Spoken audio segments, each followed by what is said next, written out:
Hi everybody, I hope you're all doing really well. Back today to talk about my most anticipated releases for the month of July. I'm not gonna lie to you, in terms of how anticipated these anticipated releases are, it is quite weighted towards the end of the month, and you will see as I go through, as I will be doing this chronologically, why that is the case. But because I'm so excited for these later July releases, I think we better just get straight into these books. They're saying that the first one that is coming out is pretty anticipated for me, and it is the third installment in the Totally Chaotic History series. This time it is The Stone Age Runs Wild. This is written by Greg Jenner with various historical anecdotes coming from Brenna Hazlitt. This is a children's history, very reminiscent of something like Horrible Histories, which takes a specific time period, but in a very easy, accessible way, communicates it to children. Greg Jenner using his trademark sense of humour and just general enthusiasm for history. Previously, there has been Ancient Egypt Gets Unruly, and I think Roman Britain Gets Wild was the previous one. This time we are looking at the Stone Age. Think history is just a boring list of facts and dates? Think again. History is hectic, exciting and unpredictable. In fact, it's absolute chaos. Join best-selling author Greg Jenner on a riotously fun journey through the Stone Age, from brilliant beginnings to epic ending, accompanied by expert archaeologist Dr. Brenna Hazlitt, and with side-splitting illustrations from Rick and Perrick. Greg's whirlwind tour will cover everything you need to know about the Stone Age and show you what it would really have been like to live through hundreds of thousands of years of chaotic history.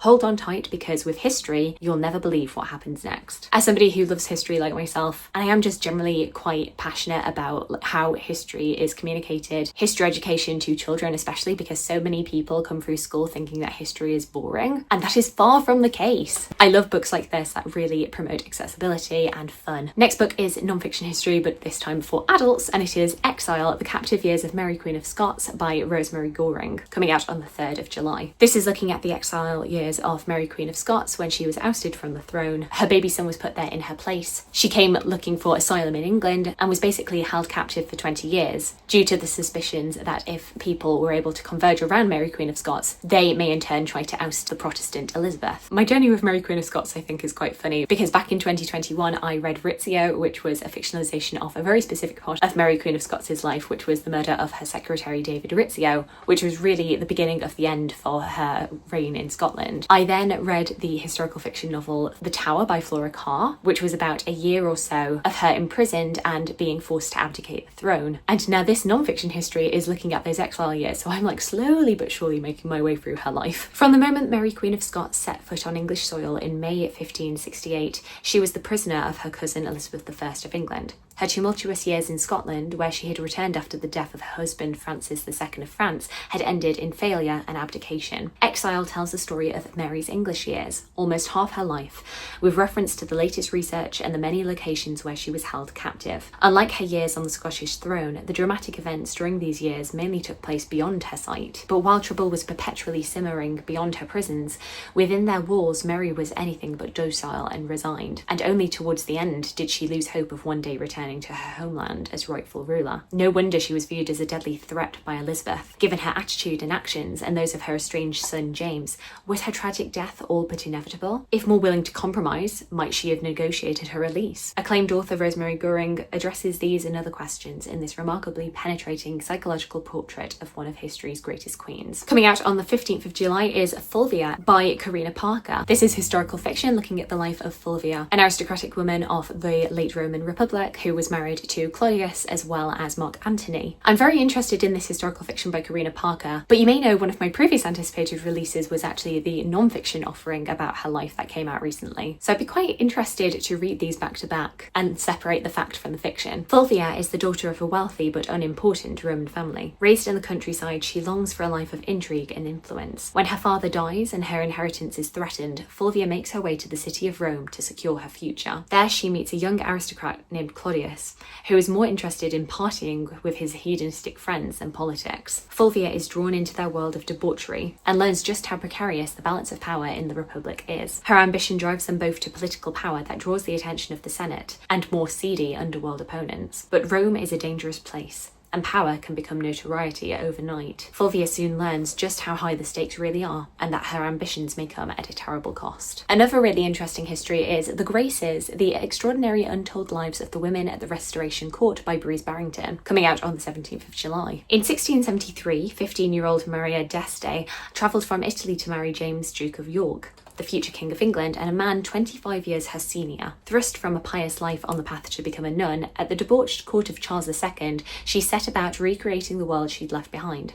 A world where women were highly educated, exercised power, and celebrated art and artists with concentrated patronage. The Graces resurrects the life of Maria, later Mary of Modena, and those of the extraordinary young women she surrounded herself with at the Restoration Court. From Sarah Jennings, later Sarah Churchill, keen politician and favourite of Queen Anne, to revered poet Anne Finch, and founder of the legendary literary salon Hortense Mancini, these were women who defied the conventions of their time and the forces of misogyny working against them. The era they lived through would be one of the most tumultuous England had seen, one where Parliament would invite a foreign power in the form of William of Orange to invade England, depose its king, and risk thrusting the country back into civil war. What is much less well known is that within this world existed another, a world of female friendship, learning, and artistic endeavour. The Graces is that story. I've said before that I am very much an early modernist with the 17th century taken out. I love me some Tudors, I love the Georgians. The Stuarts don't get a whole lot of love from me, but I'm really trying to love them. And another thing I always say is that a good way to get me into a historical time period is with its interesting women. So this might be just the thing that I need. A historical figure that you know that I love and that really needs no introduction. Coming out on the 30th of July is The Many Faces of Anne Boleyn, interpreting image and perception by Helene Harrison. This is really kind of a receptions history to Anne Boleyn and the many ways that she has been portrayed. I just find that really fascinating. Mistress, queen, reformer, traitor, icon. This book is not like any of the others you might have read on Anne Boleyn. It is not a biography of the life of Henry VIII's second wife and queen. What this book does is examine Anne Boleyn through images and perceptions of her, through documents, letters, images, propaganda, films, novels, and historical biographies. This book explores Anne Boleyn through more than 500 years of history. Explore how perceptions of her have changed and developed over time.